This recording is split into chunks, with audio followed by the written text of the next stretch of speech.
Hello, everyone. Welcome to the Renaissance Center monthly RC chat. We are so glad you could join us today. I am Dr. Carla Debnam, the Executive Director of the Renaissance Center, and we are here this evening to start off this school year with success. We want the students to have success, the parents, and the teachers and the community overall to be a part of this successful school year. And so we're starting off with two guests that are uh, well versed in the school system and have experience on different levels. And again, this is the Renaissance Center. We're so glad you're joining us. Make sure you spread the word to other viewers that this is important and information that they want to have as they navigate a successful school year for parents, children, and everyone who support teachers and the community. So this is for all of us. I'm going to let the guests introduce themselves, and then we will get started. And again, if you have any questions from the viewers, make sure you put them in the chat, and we will get to your questions that come up along the way. We know school just started, but you still may have some questions yet, on your mind. So we're going to start with Shannon and then Corey. Well, hi everyone. My name is Shannon Doyle. I am a current educator for the Baltimore City Public School System. I received my master's in public health and in health IT. I've worked in multiple facets in the school system for healthcare, for education, and also for family development and services. Thank you for Thanks, having me. Shannon. Thank you. Good good evening, everybody. My name is Corey Debnam. This is my 25th year in Baltimore City Schools. I served 20 as a teacher at several schools with a focus on history and social studies. I've been an assistant principal for the last 5 years at Pimlico Elementary Middle School in the city. I have a BS. I don't even know my own degree. I have a BS in history and Black studies and secondary education and a master's in educational leadership. Thank you. So, as you see, viewing audience, we have experts in the field. They are not just looking outside into the school system, that they are integral parts of the city and city school systems. Therefore, they know some of the challenges that we all face, no matter what school system your child is a part of, or whether private, parochial, or public, all parents, students, teachers, and community members want a successful school year. So, some of the strategies that we want to start off with is, what tips do you have for students to be prepared for the upcoming school year? And I know sometimes the start of school people can be anxious or afraid, or they just don't want to be there as students. So, what tips do you have? We'll start with you, Corey, and then you, Shannon. I would say one of the first things that every student should do is set some goals at the beginning of the school year. What you want to achieve on the short term, what you want to achieve on the long term. Um, I go by this quote that I talk about that I have posted in my office that talks about when you realize that you have purpose, then you start living your life on purpose. So if you set some goals, um, short term, what am I going to do this week? What am I going to do next week? What am I going to do today? And then set some long term goals. Every time I walk in the classroom, I'm working toward that purpose. I'm working toward that goal. Also, learn to, even as a student, have some type of self care. You're never too young to take care of yourself. Make sure you're eating right. Make sure you're taking time to do some things creatively for yourself.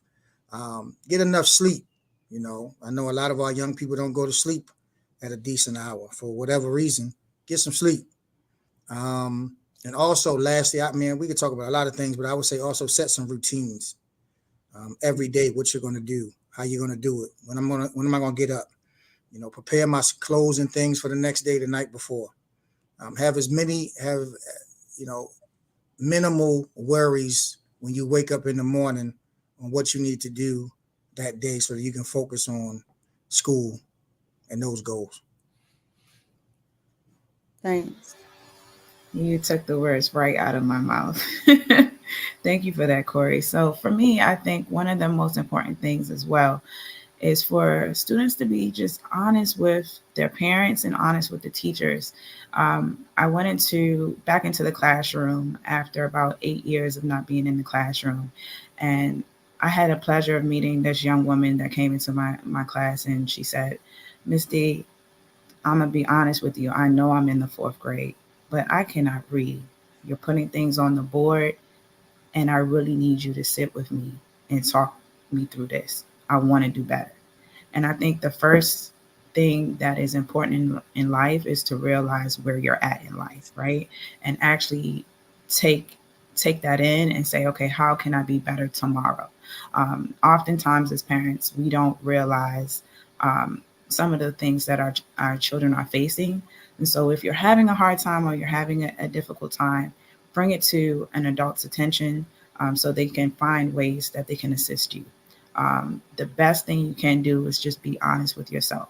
And again, with Mr. Debnam said it as well, finding a routine is very important to set out time where you're going to study, set out time where you're going to do your sports or cheerleading or musical or creative activities, and finding time really to regroup and talk to your parents about your day and be completely honest. Don't just say, it was okay, it was all right, it was bad. Give them some details about your day. That excellent advice, and students and parents, we can all learn from that advice, because as parents, I feel like, we help our students set those routines. And so this is great that the students can take charge as much as possible of their routine, but they still need parents and trusted adults to encourage them, to do the things that will help them have a successful school year. If you're just joining us, make sure you add questions to the comments. We are here giving you successful school strategies, and we want our children to do well. We want our parents to have the support that they need to accomplish these goals. Now, I'm going to read something I came across today. It said that the U.S. Surgeon General has issued a public health advisory for parents, saying they carry a level of stress that puts all family members at risk. Now, if this doesn't catch your attention, I'm glad it caught mine. And I was like, wow, 1 in 4 US parents say they are financially stressed, wondering within the last year whether they'll have enough to cover basic expenses, and say that parenting now is harder than it was before.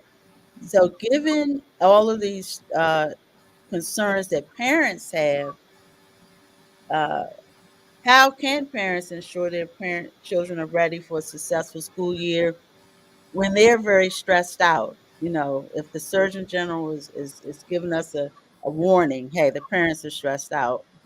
Uh, what tips do you have for the parents? And you can start Shannon and then Corey.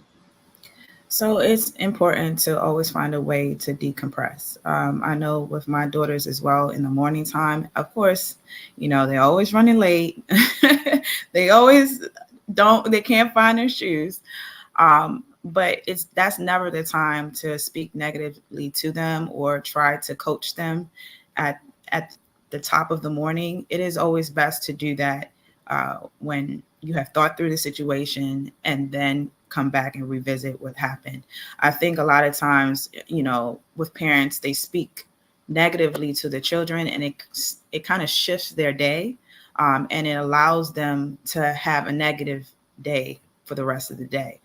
So us as parents, even though we're having a stressful time, we need to take some time to decompress, maybe 5 minutes to ourselves, and then reevaluate the situation, and maybe talk to our kids about however their day is going after they have returned back from school. But I see so many kids that because, the parents yelled at them at the beginning of the day, or things didn't go right, and the parents didn't have those techniques or skills or strategies, they were not able to have a successful day because it was just very hard to get them off of that momentum. That's Yeah. good. I'm gonna say a couple things. I'm gonna say this first thing before I make the parents angry. The first thing I'm gonna say is set intentions with your child for the school year ahead. What do we want to do? I mean, it goes back to that the planning with the goals. Have intentions on what we want to do, where we want to go. Because while the child is in school, you're in school with them. So have some intentions on what's our plan for the year. Visit the school before the school year starts. Most schools have, rallies and things where you can come visit, meet the teacher, get to know them. What happens a lot of times is the parents try to come in on the first day, and like at my school, we're not doing that because I'm not going to put my teachers in a bad situation on the first day, with 8 billion parents as they themselves are trying to meet the kids themselves. Um, the part I'm probably going to make the parents upset with is you need to raise your children in a way that somebody else will want to take care of them with or without you. So what I mean when I say that is teach your children how to be respectful to all people. What many parents do is we teach our children in a way that we can deal with them. The problem is they got to live in a world with way more people than just them. Mm-hmm. So they're gonna go to the school, they're gonna show off, and they're gonna say, well, and then when you invite the parent in, the parent's gonna say, oh, well, they don't do that for me at home. I guess they don't, because you've taught them how to deal with you. You've taught them what's acceptable for you. But the problem is we don't live in a world with just you. So, respect will get you a long way. It'll get you a very long way. So teach your children how to respect people, how to honor people, how to, pay homage to people, because that will get them indoors. And it will also get them opportunities that others who are in their class will not get into because they don't have that respect. So you got to teach your children and raise your children in a way that they can survive with or without you. Yeah. That's some good advice there, because a lot of times parents, again, we feel like we're the experts for our children, and we may be, but again, our children go into a world and have to interact with all kinds of people, all kinds of situations, and they need a set of uh of rules to live by. And if the parents have them and pass them down on to the children, that's excellent. So we do have a question from the audience about what are your thoughts on schools tracking students to certain reading levels? Should parents be paying attention to this and be concerned? So uh, I don't. Out. Okay, you got it. You go on, Shannon. So I am an English language arts teacher. We do track for reading levels. That is done through our iReady assessments. If you don't know about this, you will receive a letter that will come in the mail, and it will discuss what the assessment will talk about for your age group, and it will also discuss where your child is at academically. I do believe that parents need to pay very close attention to those scores. There are times where you do have some students where they were just sleepy that day, and they just didn't score where they should have. But if you're seeing something that is significantly vast from that child's grade level, so for instance, I have a child that is in my classroom. She is in the 4th grade. She is reading at a kindergarten level, right? As a parent, I would be very concerned with those scores. And she is not reading. That is the student that I was talking about earlier. So as a parent, one of the things that I would advise is for parents to sit down with your children for at least 15 to 20 minutes a day and read with them. It is so important. Even when I was teaching science for high schoolers, a lot of times they couldn't even get through the science questions, not because of the science being really the hard part. It really was because they couldn't even read through the questions. So we're building another workforce that does not know how to adequately read and write. That is very, very scary. So for any parent, especially if you're in the Baltimore City district, there is something called Infinite Campus. There are tons of applications that you can get for free, that your child can do at home, for little to no cost. Most of it is very it is no cost at all. And they will provide you with assistance to help to guide your child through any of their learning experiences. But please reach out to your teachers as well, and your administrators as well, because they can provide you with resources. There are free tutoring sessions for Baltimore City Public Schools as well. It's called FEB Tutor. It is free. You call them, you tell them your ID number, and they can provide online math and English tutoring for your child to get them to where they need to be. Thanks, Shannon. You have anything to add, Corey? Yeah, I would add too. It's important to with the reading levels, just for the parents to understand and know that. Like my school is a direct instruction school, so what direct instruction does is a scripted program that teaches kids to read sooner. So we have pre-K kids who are reading now, and then we also for middle school we've had in the past corrective reading where we're trying to catch up some of the kids who weren't in this program to start to get them on to try to get them on grade level. So it's important that you, as the parent, too, read, as Shannon said, read to your kids. Don't expect you can't. I mean, the school is school, and that's what it does. But the school, the first teachers are at home. So you need to read to your children at home. Everybody knows their kids' Instagram page. Have you put them on the internet for for programs about reading? What else have you done to supplement them? Are you requiring them to read books at home?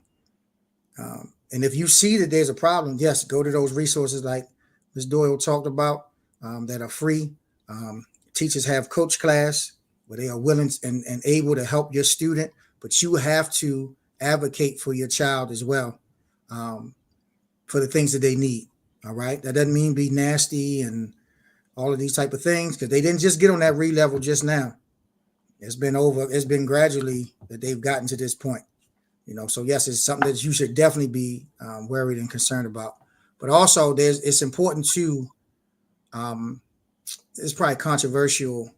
When we give in direct instruction, kids are graded based on mastery of the content. So oftentimes in the past, people have given a kid a good grade because they're quiet, or they don't bother me, or they don't harass me. That's not helping the child. So then you'll have a kid who has a very good grade in the subject, but their test scores are below average. So it's important that schools also go over that data with the parents to show you, okay, the grade should match what's happening on these test scores. All right. There should be some similarities, because how can you tell me they can, they get 90s and 100s, but they're testing far below grade level? Something's not right there. So that's a whole philosophical thing that has to be corrected, but it's definitely a concern.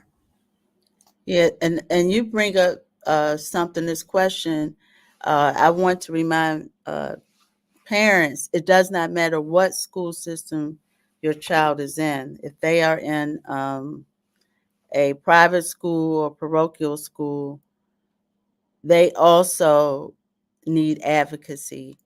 You also need to read the test scores. You need to do everything that uh, Mr. Debnam and Ms. Doyle have said, because that doesn't shield your child, from not getting the services they need. And most of these private public and schools in the various counties also have free programs, have coaching classes, have a learning lab, have things that you can,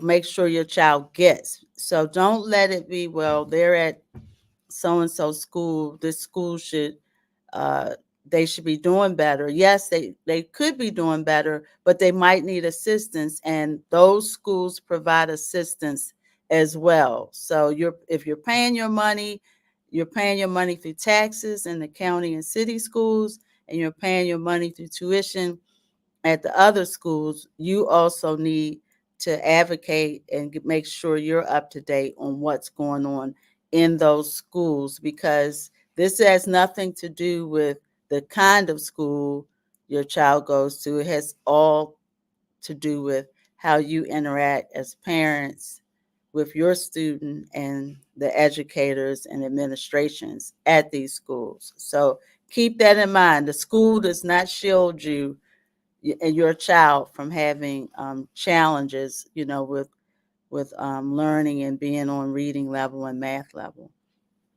Now we have a question: as a teacher, how do we meet parent? How do we, work with parents that don't have respect? And of course, it's a comment. They can't teach what they don't know to the children. And so, what tips do you have for teachers that are encountering some of the parents? And that is actually, I think, one of my questions: the tension between parents and students and teachers. So, how can we help the help that whole cycle right there? So, Shannon, you want to start with that? So I have a very big pet peeve for cursing. Cursing is something I do not like at all. Whether it be on the radio, I do not allow my daughters to listen to that. Um, I don't. If there's a rated R movie, they're not allowed to watch that. I do really believe that children need to be children. I don't have certain conversations around my children as well. With that being said, I do know that there are other parents that may not feel the same way. Some parents curse around their kids. Some people may have conversations just because they're in a one bedroom house. Everybody's in the same room, right? So we can't be judgmental of them not necessarily having the same morals or ethics that we may have. However, in my classroom, there will be no cursing. As a teacher, I have to set the tone. There are 10-year-olds that did come into my classroom that were cursing, but I made it known the first day of school, this is not what I would like in my classroom. And for every time that you curse or you say something inappropriate, we're going to deduct participation points. After a while, they learn not to have those certain behaviors, at least in my classroom. Same thing applies as I was a coach as well. I coached baseball and cheerleading. If you were not there on time, you're sitting on the bench because then it forces, unfortunately, it forces the parent to be there on time, because now the kid is saying, come on, mom, come on, dad. We need to be there on time because I don't want to be benched for today. So some of those things, no, we cannot change. But what we can change is what we're responsible for. And a lot of times, some of the children, they pick up on certain things that, maybe they're not learning at home. And that becomes a part of their normal routine. And they have an opportunity to also teach their parents things as well in the home. Mom, you shouldn't curse. And sometimes you'll see the mom or dad say, I didn't even realize I was doing that, So I think as a teacher, it's very important to set a tone and an expectation for your classroom and let it be known that there are certain things that will not be allowed. That's great. Right. What was the question again?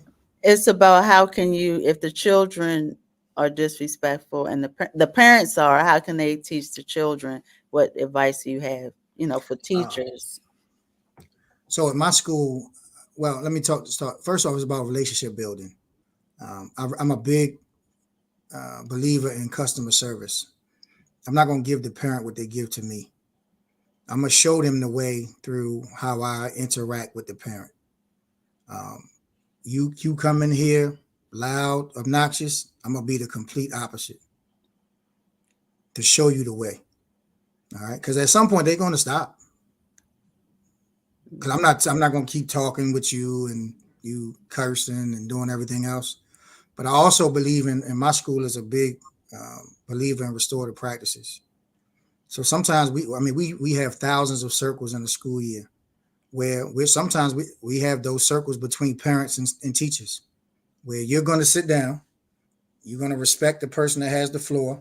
They're going to explain to you what has happened, how they feel about what happened um, from their perspective, so that you can then hear how they feel, because you can't dictate to somebody how they feel about something you've said.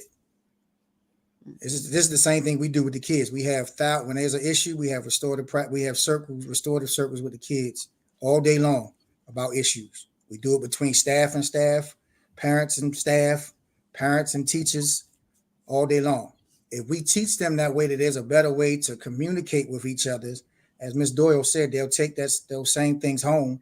Where now I have kids who are telling their parents they need to have a restorative circle with their sister or brother. We need to have a restorative circle so we can restore this relationship. So we've got to show the parents how they do this. So now it's a thing where our parents are asking for restorative circles. All right. Or they'll come to the school and say, I had this issue with the teacher. Can we have a meeting? Can we have a conference? So relationship building and talking to people, not hollering at people, not screaming at people, but actually communicating like adults will get you much further. Um, some teachers want to go back and forth. That's not going to be successful for you. All right. Because in a lot of cases, these parents come to the school. If they can't feed the kid, if they can't provide for them, they're going to support the bull crap that they do. Because in their minds, that's a way of getting love from the child. I can't do anything else for you, but I can support you when you do things you shouldn't be doing. So I think restorative circles are very important. That's great. Great advice. A lot of modeling there. And sometimes we can't match energy. We say that that's something people say. You have to pull that in. You have to be the change agent in this conversation with the parents or with the students. So look at it that way. You want to set the tone, and you continue to set the tone. Day one of school, you're not going to see the results, but maybe day 35, maybe day 90. After the first quarter, you'll see that the students are engaging differently, and so are the parents as you engage differently. Um, I know someone that just had like a meeting with parents, and the parents were all over the place, and the person was like, remain calm the whole meeting. They were like, as the teacher, they did not match energy. They did not belittle the parents, whatever the energy the parents were giving off.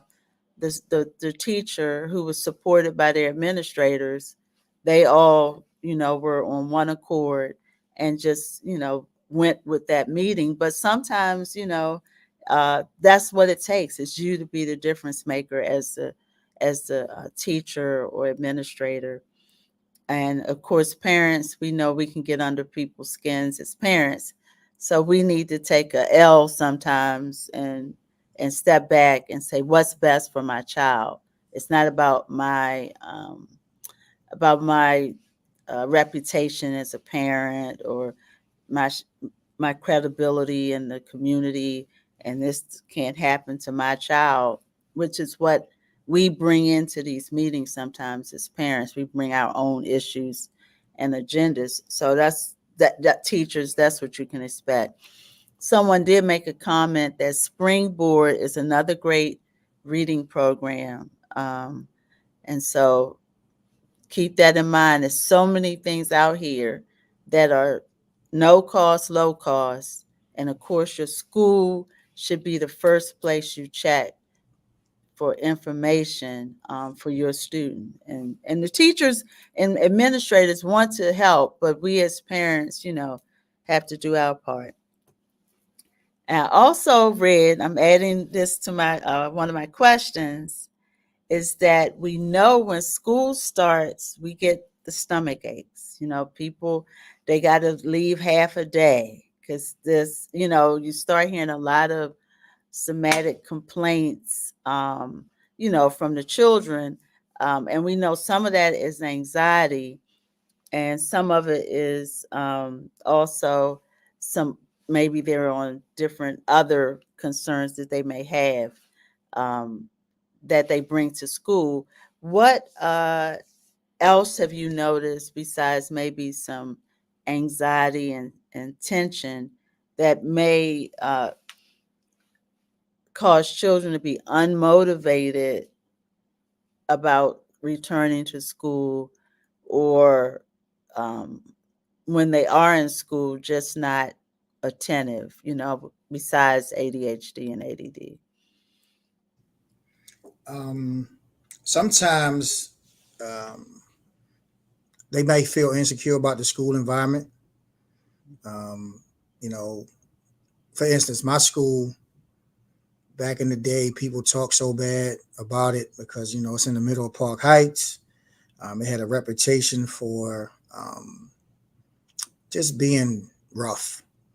But my principal and the plans that we put in place over the last 5 or 6 years, it's not. It's you would have no idea that it's the same place. My school, we have a team of 20 men and women who just work on climate and restorative practices outside of the classroom. You're not going to find that in any other school in Baltimore City.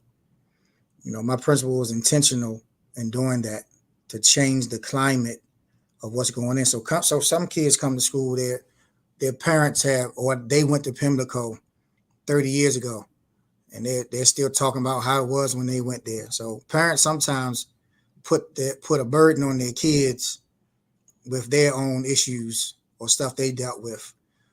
Some kids are anxious because they're going to be separated from their parents, depending on how young they are. They're anxious about being separated from their parents. Again, sometimes we haven't taught our kids how to, live in the real world outside of us. The idea of having new teachers and new classmates. I was comfortable with this teacher. Now I got somebody different. I've heard things about them, you know. So that's why it's important for teachers to build relationships. Um, Sometimes kids are anxious because of the experiences or things that are happening to them outside of school, and they bring that to the building, to the point that sometimes you can't just throw a book into a student's face when they come in the building. You got to talk to them, have circles, find out their likes, their dislikes, what best works for working with them, make them feel comfortable to be there. And I mean, spending that time in the beginning of the school year, no matter how long it takes, can, kill some of that anxiety. Um, I mean, I could go on and go on. I'm sorry, Yeah, Miss Doyle. that's good. That's good. A lot of it does start with how the students are prepared at home and supported once they get to the school. So, Shannon, what's your advice? I think there's an increased need for students now to want to fit in. Um, and when they don't fit in, that can create a level of anxiety as well, whether it be their parents, whether it be just the influence from their peers.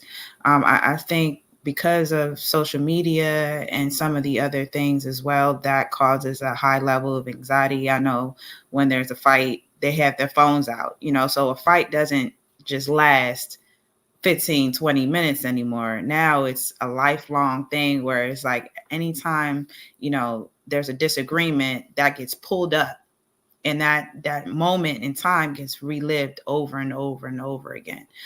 So really, as a parent, just monitoring, you know, their climate, like how are you feeling today, is an important thing to really discuss with your child, because a lot of the things they're learning at such an early age now in comparison to before, and it's a little scary. It's definitely a little scary. Another thing too is if the child is either in a class that is too fast or too slow, right? So if you have a child that is advanced and they're going through materials severely slow, that can also be something that can make them feel anxious, because now they're looking around the room like, okay, now I have to sit down for 20 or 30 minutes waiting for my other friends to complete it. Did I do this activity right? Right? Or if I did do this activity right, what else am I going to do? Am I going to get in trouble if I start talking to my peers? So a lot of times what happens is those kids that are doing exceptionally well, they end up having behavior problems also in the classroom as well, because they're so bored in the classroom trying to wait for some other peer in their class to catch up. Or if you have a child who's the complete opposite, who maybe can't read or don't know what to do in the assignment, right? That's when you'll see some of those behaviors or anxieties arise as well. So as a parent, once again, get to know your child. I read something the other day where parents with a college degree spent about an hour and 20 minutes with their child talking with them, right?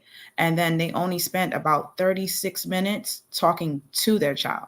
So imagine you having 24 hours and most of your day, when you did get a chance to talk to your child, was giving them tasks, right? Please go clean up your room. Do your homework assignment. I need this from you. Can you run upstairs? But we really need to sit down and really talk to our children and ask them questions about their day and really get to know them and find out some of their strengths, but also their weaknesses as well. Corey, you have Yeah, something else? yeah. Also, one other thing too, we got to teach our children that it's okay to be wrong. Yeah.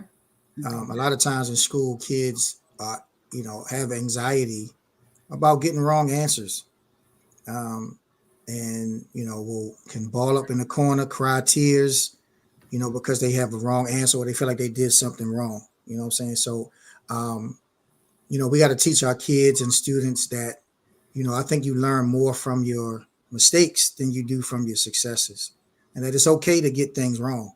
Any athlete who's ever been good at anything is going to miss more shots or um, strike out most times more than they get hits. You're going to get out more than you get hits. Out of 1,000%, it's good in the Major League Baseball to hit 300. That means you've gotten out 7 of the 10 times you've gone to bat. So but they're making millions of dollars for making mistakes. So we got to teach our kids that it's okay to make mistakes and learn from those mistakes. Some people don't want to come to school because they feel like they can't do it. Or I'm going to be, it's going to be wrong. No, we gotta teach them that it's okay to be wrong. And some of the worst mistakes have been some of the greatest inventions as well. And so that's what we also need to show them as well, that it's okay to not be perfect. Yeah. Yeah. And I think, again, the social media adds to the perfection and people being, comparing themselves to others and people, just the comparison. And we grew up, people were compared one another, but again, it was short lived. And now with recordings and all kinds of things, and even comparing themselves from clothes, and that's why we had uniforms. And now I read this today too. Look, today was a wealth of information. There are a lot of new bans taking place in schools. You can't wear black. No mirrors in the bathroom. Of course, no cell phones have always been a part of it, but of course that's hard to enforce. You just end up collecting them and then giving them back to them at the end of the day. So it's a lot of distractions, I think. So if outside seems more exciting than being in the school, that's, I think, is a part of why students aren't motivated either. And we have to, as Corey has said, engage the students and the parents so that they can know that the school is a place for all of them. The family matters at the school, and it's something that we're going to get around your student to support them. So a lot of stress on the parents, a lot of stress on the students, and we have another one about testing from our viewers. My son has a strong negative feeling about testing. How do you all help students with test anxiety? specifically? So oftentimes, when there's test anxiety, a lot of times it's because there's some type of learning gap. It doesn't necessarily mean that the child is not smart or they need additional help or supports, but somewhere along their path, they felt like they didn't know something strongly. So before a test, quiz your child, right? Ask them questions. You can always get resources from the teacher in the classroom. A lot of times they will give you materials that will help support whatever test that is coming up. There's also, different things that you can review, like Khan Academy. You can test yourself. They can test themselves as well. So the more practice you get in something, the easier it will become, and it will become just like breathing, right? A lot of times as parents also, because we have the anxiety, we also push that anxiety also on our children as well. And they can sense that we're anxious, and oftentimes they're also anxious as well. So if you give them that motivation, babe, you can do it. And even if you don't do as well as you would like to do, it's okay. It's okay. And I think once they get an idea of just having that practice on a routine basis, they'll have the confidence to do the test well. But for the younger years, it's okay.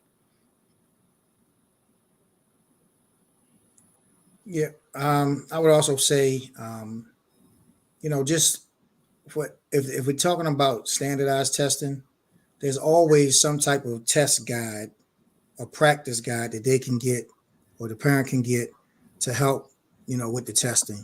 Um, you know, you're not going to know. It's really about the procedures, and I want to say less about the answer. In some cases, because it's like if it's multiple choice, sometimes it's a process of elimination. You've read the story, certain things are not going to fit with the answer. So you just gotta trust your gut, read the story, and eliminate what does not fit the question. So it's about just giving them some useful tips with testing. As far as what the school can do, of course, they practice all the testing and they have practice tests for it. But in my school, before we have any standardized tests, we feed all the kids. Like we'll buy Wawa for the entire school and feed every child in the building. So that's not going to be an excuse that they didn't eat or they tired. We're going to give them as much time as needed. So we're trying to take away some of that anxiety. Will that help them necessarily with the answers?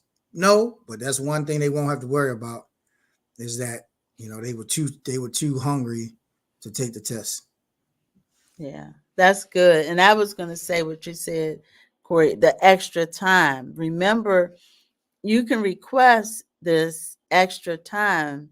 Um, I never forget when my younger son was in high school taking the SAT. One young lady had 2 days to take it. She did one part on Saturday, the other part on Sunday. It's about accommodations. You can ask for accommodations no matter what the situation, and they'll let you know whether they can do it or not. Of course, with the SAT, it has to be, scheduled. It has to be approved by, the standard test, but also the location where you take the exam has to have the space and time for you to do it over 2 days. But this is something that we don't know is available to us, that our students can have extra time in uncertain conditions. And we just have to advocate for our students, especially those that maybe have learning disabilities and challenges that uh, make them have to take a test over 2 days that their peers take in a couple hours. Right. So Yes. it's yeah. Yeah. Talk to the school about 504 plans. Yes. Request it. Okay, yeah. Don't have a problem requesting it. See if your child meets the qualifications to have it. The worst thing you can do is not ask or request. There are adults who still, Yeah. have, these have these plans, and you need to be able to use it.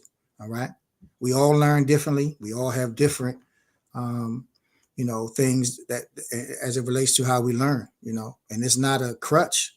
Some of the smartest people I know, have these plans, have IEPs. That doesn't make you. That doesn't mean you're not an intelligent person at all. This means you learn differently. Request those things. Yeah, and that's one thing I will add this. If your student is in high school and is on one of these plans and plans to go to college, they need to be evaluated again by the 11th grade. It has to be able to go with them to college because you want the same level of accommodations that they received in high school in college so that again they can have student success. They can be in the student center, they can sign up for study hall, they can get a tutor, whatever is needed so they can have success beyond high school in the programs that they desire. So these things are important, and parents have to, are encouraged to be mindful of. It's not a reflection on you as a parent. Our children, again, come to us with different abilities, and we, are there to support them. And also, we need to let the children know, like Mr. Debnam said, that it's okay to be wrong. It's okay to need 2 days to take the SAT if that's your issue. It's okay to go to study hall. It's okay to need a tutor, coach class, all of the above. Many people, again, successful, have had these accommodations, and it could be, even with physical challenges, you can get certain accommodations. So just be mindful. You want your child to feel okay, be successful, and that means you do have to advocate and ask questions because you're not going to always get all that. So here's another question from the audience. I love this. I love that the viewers are asking a lot of questions. Strategies on getting parents involved, or even the community. How do we get support for our teachers and administrators in the schools? I would say in most schools, come to the office, and request, if there's a time where I can, come and volunteer. In Baltimore City schools, you have to get cleared, to volunteer. Go through that process. It might not be every day, but you're going to have get clearance in order to come in and volunteer, to work in the schools, to help with the student. And the thing about it too is you can't, come to the school and police other kids, other children, other parents' children. If you come to volunteer, you're not volunteering to be, culture and climate. You're volunteering to maybe help the teacher do something, or maybe you're just coming because you want to shadow your child for the day. You can't be in the hallway, mama, screaming at Johnny because Johnny lives in your neighborhood. All right, that's a problem. That will create a problem for, everyone. Also, join the PTO. Join those organizations. Our school and most schools in Baltimore City have a community school coordinator. Link up with that person, find out who it is, and see how you can help. Because we do community stuff all the time. We had a partnership today. We had with Amazon, and we're going to be giving kids, some things that, sponsored by Amazon. We have partnerships with, so many different organizations. Get involved, and come to those things when we have a restorative parenting sessions. Come to those sessions, be a part of it, get your feet in the door, so that we know who you are. And I'm going to say this too. It's going to sound mean probably. Come to school without your bonnet on. come to the school, professional. Like you want to, would you go to work with your bonnet on and your flip flops? If that's all you got, that's different. But even if that's all you can take the bonnet off. Come to the school, dressed to volunteer. If I was a teacher and I had a bonnet on, you'd have a problem. Come up here, not like you prepared to fight, Vaselined up. Come up here, like you mean business and you want to help. You want to be an asset and not detrimental to what's going on. That's good. So at the beginning of the school year, I do something for the parents for back to school night. During the school year or at the beginning of the school year, I should say, we always say all about me for the kids. But for back to school night, I do ask the parents some questions to see what they also like as well. A lot of times they may say cooking or, they may want to do something managerial, and based off of their strengths or weaknesses or things that they actually like, I kind of will reach out to those parents and talk to them about things they could potentially help me with. Sometimes it's a go and sometimes it's not a go, but usually I get a lot of classroom support because I'm doing something that the parents really like. So a lot of times, when we're trying to start up teams, we would have a lot of fathers that will come in and say, hey, I would love to be a basketball coach or a football coach. What is the process and how is that going to look like? Or I may get a lot of moms who say, I love decorating. So when we have days that we may have a dance at the school, they would come in and do some decorating, because of course parents work, so they don't have a lot of time to actually come in and provide 40 hours a week to assist in the classroom. But even if parents, if you can even give 30 minutes a month or even 4 months, it's very helpful to a teacher because if you can only imagine, some schools, you have a class size of almost 30 kids. Maybe 10% of them may have behavioral issues, and the teacher is managing different levels, meaning like some are high performers, some are low performers. And then on top of it, you may have budget cuts or you may have other things that the teacher may have to deal with. So just having somebody that can come in to maybe ensure that the supplies are organized or to assist in a project is very beneficial. And it shows your student that they can see you in more ways than one. Mom also would be working at one point in time, but she cares enough about me to show up for me when I really need her. Kids love it when their parents come to the school. So please do come to the school. And like you said, be professional, because there's oftentimes the schools are looking for opportunities for parents to come in and even sometimes even work in the classroom. I know there's multiple parents that they have asked at my particular school to come in as a teacher or assistant, and some of them even as teachers, because they had a really good skill set and he had great rapport with the students. Yeah, that's some good advice. I like, again, get involved with the parent teacher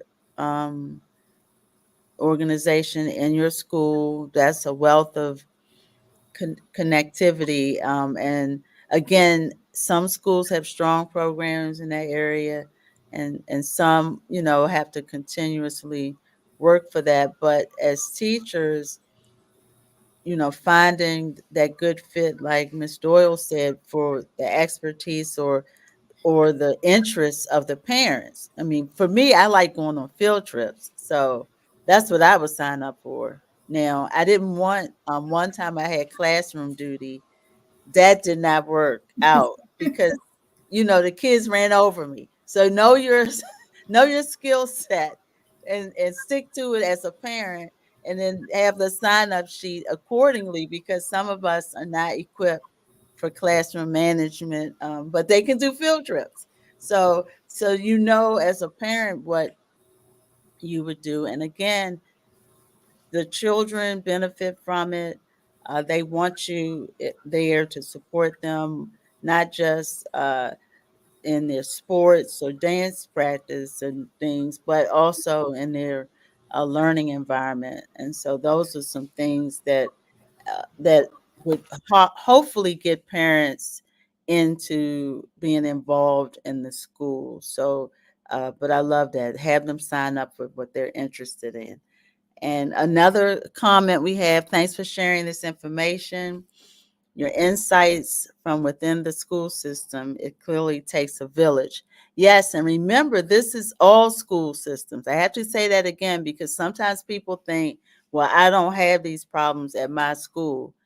Every school, private, parochial, public, have all kinds of students with learning differences and come from different kinds of backgrounds that might be challenging.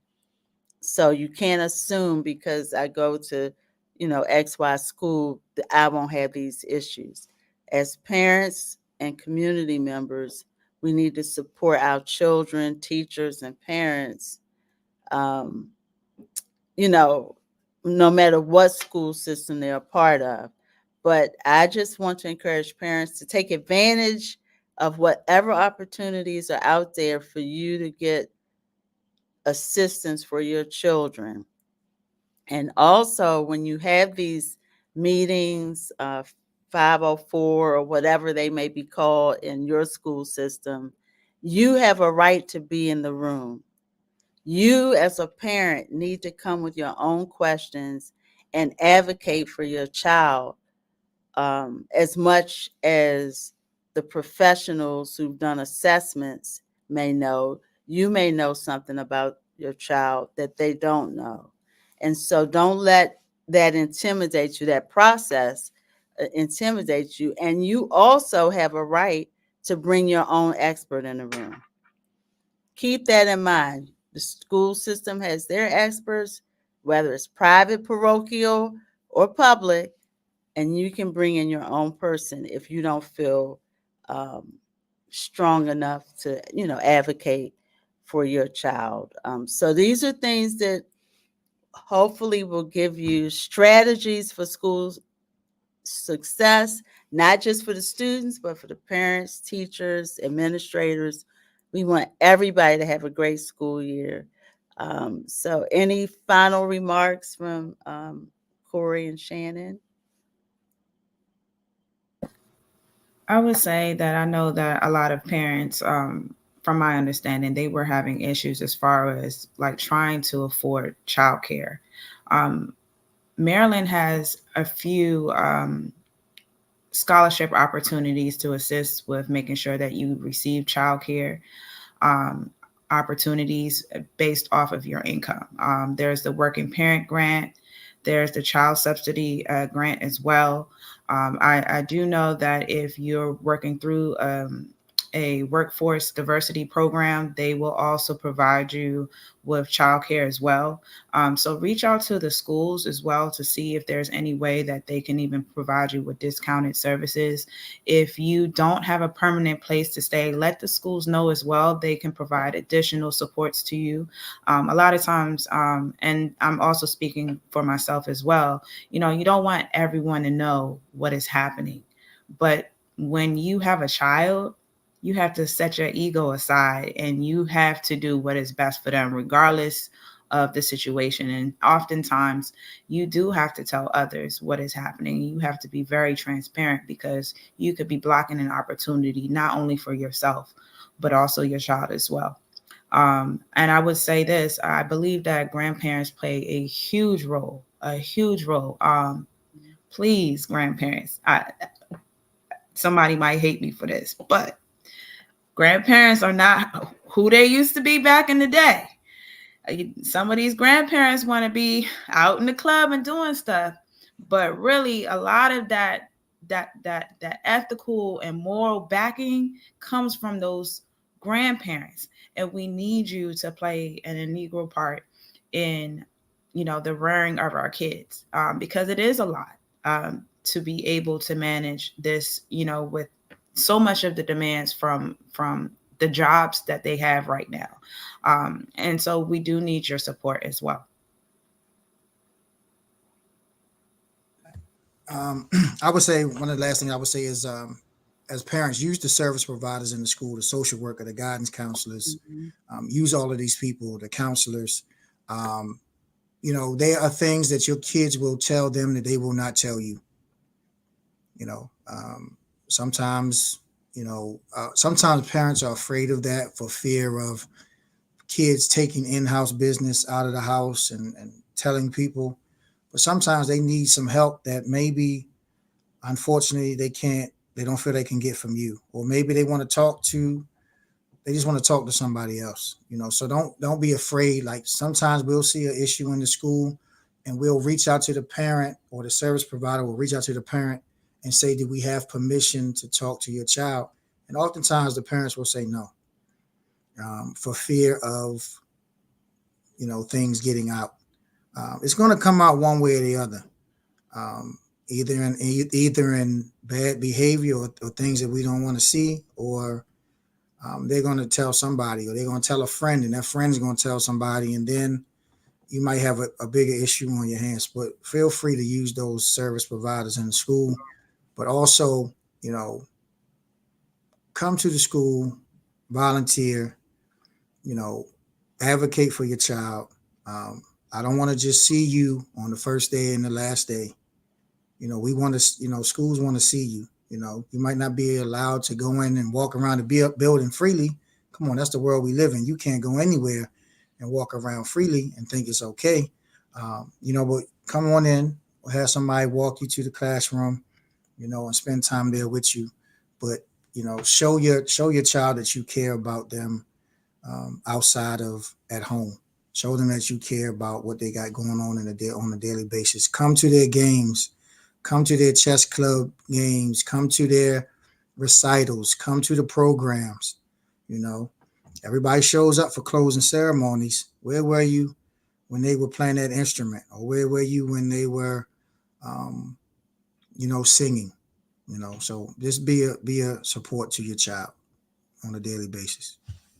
That's great. So I had such a great time today because, the students, we got to be all about the kids and whatever it takes to have them be successful, and the parents who apparently are stressed out, according to people we know as parents, and also the Surgeon General is saying it's really at an alarming rate.